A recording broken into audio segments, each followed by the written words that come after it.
Hi hello welcome to current news. YCP సింహం సింగిల్గా నడుచుకుంటూ బయటకు వచ్చింది. అసలు ఏ రకంగా ఎలివేషన్స్ ఇస్తున్నారో నిజంగా చూస్తే మామూలుగా లేదని చెప్పాలి. ఆ సింహం ఎవరో ఒకసారి మీకు చూపిస్తాను.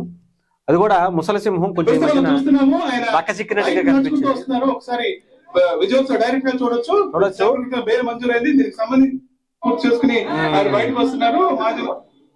వచ్చిన తర్వాత ఏం మాట్లాడారో ఒకసారి విన్నాం.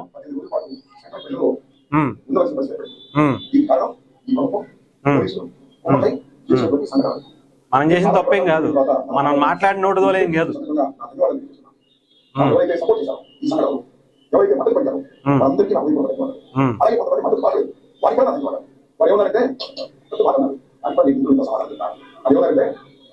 అసహ్యంగా మాట్లాడితే దాడులు చేయాలి, అసహ్యంగా మాట్లాడితే దాడులు చేయాల్సిందే,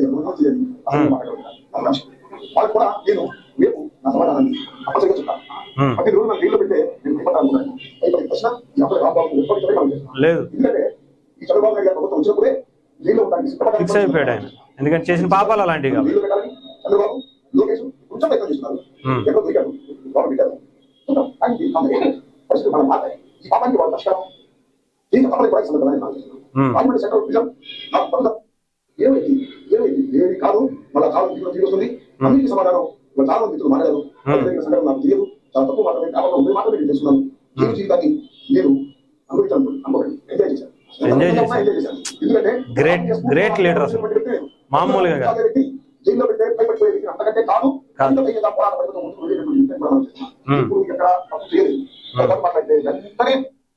ఇది అంబటి రాంబాబు గారు, వైసీపీ సింహం అనమాట. చూసారు ఎలా ఉందో, నిఖాసైన వైసీపీ సింహం ఎలా ఉంటుందంటే ఎలా ఉంటుంది అనమాట.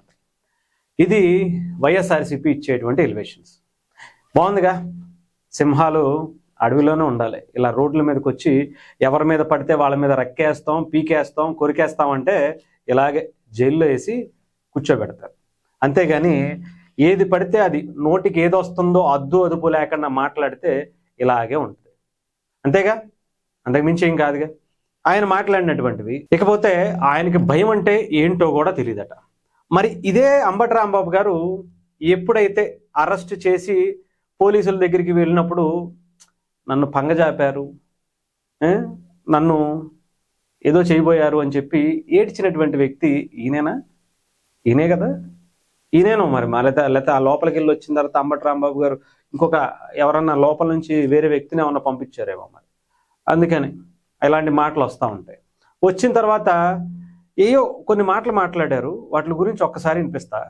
అది కూడా ఎలాగంటే, నేను అసలు భయపడే ప్రసక్తే లేదు, నేను నిజాయితీ గల రాజకీయం చేస్తున్నాను వైఎస్ఆర్సీపీ పార్టీలో, నాకు భయం అంటే ఏంటో తెలియకుండా మాకు రాజకీయం నేర్పించారు అని చెప్తున్నారు. దాన్ని రాజకీయం అన్నారు సార్, పాలేరుతనం అంటారు. మరొకసారి చెప్తున్నా, దాన్ని పాలేరుతనం అంటారు.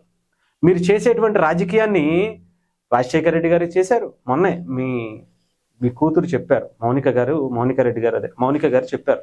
ఏమని?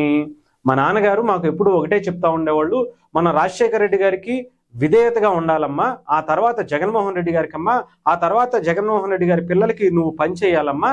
ఇలా మన వారసత్వంగా మనము మన రేపటి తరాలందరూ కూడా పాలేరుతనం చేయాలమ్మా కుటుంబానికి. అవసరమైతే వాళ్ళ ఇంట్లో పేడకళ్ళు అత్తడానికి కూడా సిద్ధపడాలమ్మా.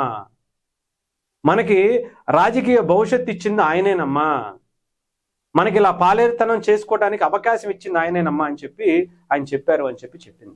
అందుకనే ఆయన నిజాయితీ గల రాజకీయ నాయకుడు అంటే, సింహం గల రాజకీయ నాయకులు అంటే ఆయనే. సింహాలే మరి జగన్మోహన్ రెడ్డి గారి దగ్గర పాలేరుతనాలు చేస్తున్నాయి. సింహాలే ఈరోజు జగన్మోహన్ రెడ్డి గారు ఏది మాట్లాడమంటే అది చేసిందే ఒక దౌర్భాగ్యపు పని. నెయ్యి కల్తీ చేసి ఆ శ్రీవారి ఆయనకి పాపం చేసి మహాపాపం చేశారు. దాని గురించి మళ్ళీ వకాలతో పరుచుకుని మాట్లాడటమే కాకుండా ఇలా రోడ్ల మీదకి వచ్చి ఇష్టానుసారం రెచ్చిపోతే ఊరుకుంటారా? మీరు చెప్పిన మాటలే కదా, జగన్మోహన్ రెడ్డి గారు చెప్పిన మాటలే కదా. వాళ్ళెవరో నచ్చనోళ్ళు, వాళ్ళెవరో హట్ అయిన వాళ్ళు కొంతమంది ఏదో వాళ్ళ అభిమానం కొద్దీ చేసుకుని ఉంటారు అని చెప్పారు కదా అప్పట్లో టీడీపీ ఆఫీస్ మీద దాడికి జరిగినప్పుడు. మరి ఇప్పుడు కూడా అదే జరిగి ఉండొచ్చు కదా. అంటే మీ దగ్గరికి జరిగితే మాత్రం ఒకటి, వాళ్ళ దగ్గర జరిగితే మాత్రం ఇంకొకట. మనం చేస్తే సంసారం, పక్కోడు చేస్తే వ్యభిచారం అన్నట్టుగా మాటలు. జగన్మోహన్ రెడ్డి గారు ఇలాంటి నాయకులు నిజంగా, ఇలాంటి పాలేరులు మీకు మాత్రమే అదృష్టం అండి. నిజంగా ఇలాంటి పాలేరులు మీకు ఎక్కడ దొరికారో కానీ మీ జీవితం ధన్యం అంతే. ఇలాంటి వాళ్ళతో మీరు రాజకీయం చేస్తున్నారు చూశారు, హ్యాట్స్ ఆఫ్ చెప్పాలి.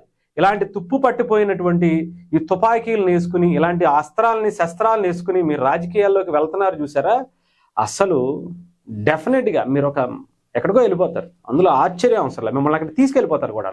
మీరు రానంటున్నా సరే ఆయన తీసుకెళ్ళిపోతారు. అందులో సమస్య లేదు.